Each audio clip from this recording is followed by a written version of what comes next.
Colin Cowherd put a report out this week that Nico is headed to UCLA. Nico Yamaleava. I talked about him on the last show.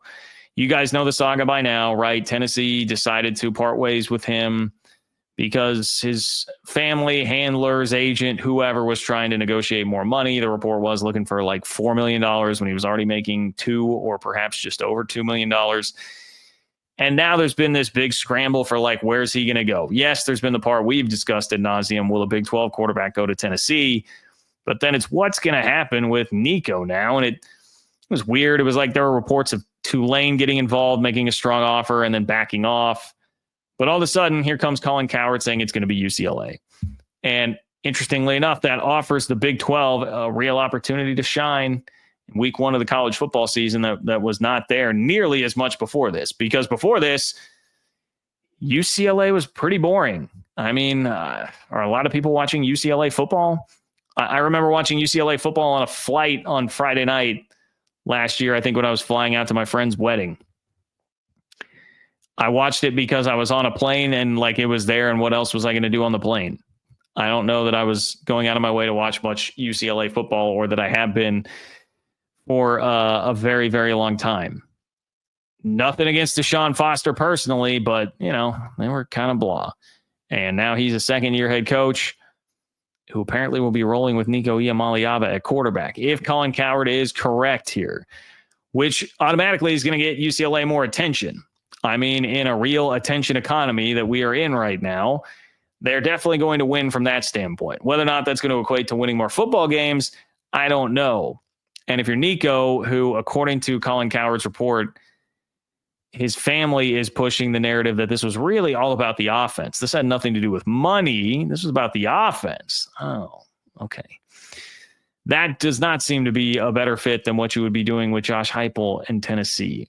I digress. What it means for Big 12 fans is that week one game, UCLA hosting Utah, becomes a bigger spotlight opportunity for the Big 12. Now, it's not like anyone's going to throw you a parade for beating UCLA, even if it's in Pasadena in front of all 12 fans that will be there. But there will be more eyeballs on this game, and certainly there will be a lot of conversation about this game because it's going to be the first game where you get to see Nico go play quarterback for UCLA if, again, this report is correct. And what a brilliant chance to steal the spotlight for Devin Dampier.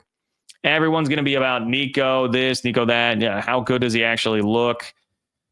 Was it worth this hubbub and the transfer and all that? Well, how about everybody watches that game just to see Devin Dampier's breakout performance where he looks awesome and runs and throws it all over the Bruin defense?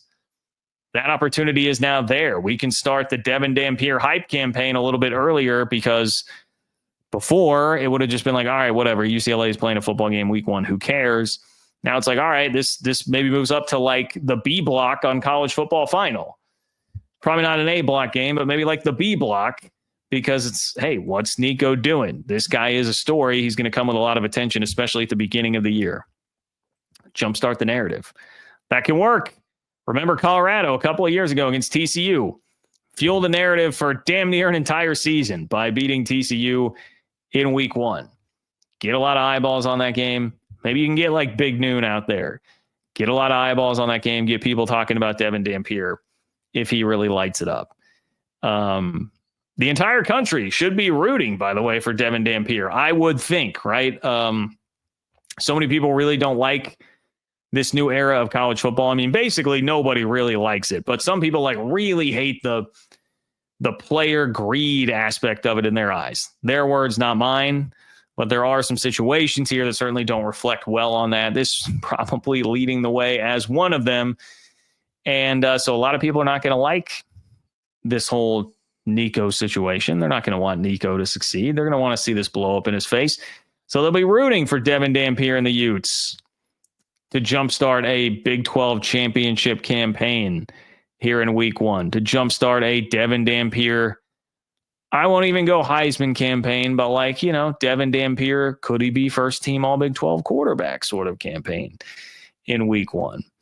Yeah, I could definitely see that. You know, you have an unruly father, seemingly. Okay, I don't know Mr. Yamaleava at all, but just reading what people have said about him, that's also something I feel like most people don't really take too kindly to.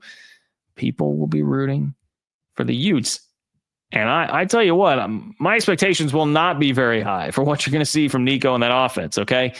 Why you would leave Josh Heupel, who just a couple of years ago was at the helm when Hendon Hooker threw for 3,135 yards, 27 touchdowns, 2 interceptions.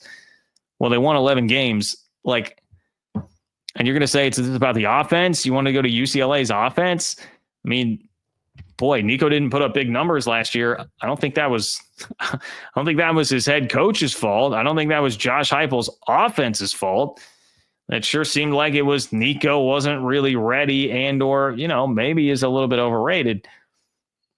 I'm not trying to really personally attack him, but that seems like a pretty nonsensical statement there. Anyway, that's what we have. And I would love to see Devin Dampier outshine Nico Yamaleava week 1. It's on the table. It's on the table for the Big 12 now. Let's chat with Payson Cougar fan real quick before I go. This is definitely buzzer beater time. If you have something, click that $sign below the chat box right now. Payson Cougar fan, tat to the big sky. Tat to the big sky. Payson Cougar fan, what are we talking about here? I'm not understanding the reference. I'm sorry. Maybe I will feel dumb after this one, but I'm not getting it. Now you spelled it out like big, like BIG. Okay, is that Utah? All right, I got it. I see a Payson Cougar fan. Meant to say Utah to the big sky. Okay, that's funny.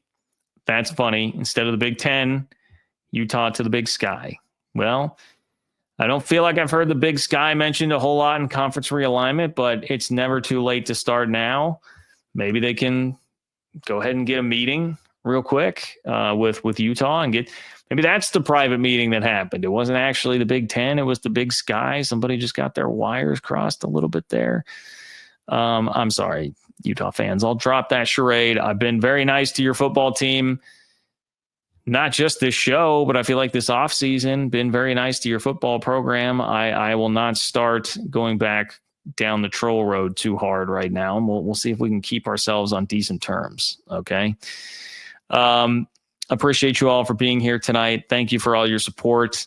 Please like the video on your way out the door. If you haven't, please subscribe to the channel. If you haven't, many of you who watch do not subscribe. It would mean a lot to me if you did. And also, if you can subscribe to the Open for Business Big 12 newsletter, I'll shoot you all the Big 12 headlines and analysis you need to your inbox for free twice a week. You can join 3,500 other Big 12 fans who do by subscribing at ofbnews.com. Thank you very much. As I said, enjoy the rest of your Wednesday night. Enjoy the rest of your week.